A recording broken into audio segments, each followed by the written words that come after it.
আমরা চাকরি চাই, কর্মসংস্থান চাই, আমরা ভাতা চাই না। বেকার যুবসাথী কি বলে? যুবসাথী আমাদের 500 টাকা দিয়ে কি হবে? আর টাকা দেওয়ার কথা কিন্তু দিচ্ছে কই? আমাদের যে হচ্ছে যুবকগুলা যে আছে, এতদিন থেকে যে টিএমসি সরকারের আমলে আমাদের যে পরিকাঠামো এবং হচ্ছে যা আমাদের এই রাজ্য থেকে বাইরের রাজ্যে গিয়ে কাজ করতে হচ্ছে, যে যুবকের যে জ্বালা, সেই জ্বালাটা বিজেপি সরকার যদি আসে তাহলে এই জ্বালাটা আমাদের হচ্ছে পরিপূর্ণ। কেন মুখ্যমন্ত্রী তো বেকার ভাতা দিচ্ছে, যুবসাথী ভাতা দিচ্ছে, এটা কি সন্তুষ্ট না?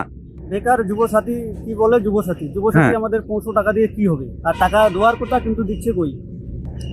সেই কিবার বললো যে টাকা দিবে, আজকের থেকে টাকা দেওয়া শুরু হচ্ছে, কিন্তু টাকা এখনো পর্যন্ত ঢুকেনি। আমরা চাকরি চাই, কর্মসংস্থান চাই, আমরা ভাতা চাই না। দ্বিতীয় অফিসে যে বেকারের জ্বালাটা দেখছেন, কত গ্র্যাজুয়েশন ছাত্রী বেকার ভাতার লাইনে থেকে ওদের মানে কী যে সমস্যাটা হচ্ছে ওরা একমাত্র জানে। মহকুমা শুধু নামমাত্রই মহকুমা, বোর্ড সামনে লাগাই দিয়েছে, এটা হচ্ছে মহকুমা হাসপাতালের যে পরিকাঠামো সেটা আপনারা নিজেই দেখতেছেন কীরকম অবস্থা। শিক্ষা ব্যবস্থা নিয়ে কি বলতে চাচ্ছেন? আদৌ কি স্কুলে শিক্ষক রয়েছে? শিক্ষা ব্যবস্থা নিয়ে কি বলবো? স্কুল এবার হচ্ছে কতগুলো স্কুল বাতিল হইলো, তারপর ছাত্র আছে, মাস্টার নাই।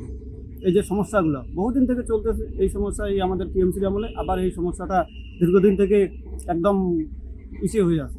সরকার অবশ্যই পরিবর্তন করবে,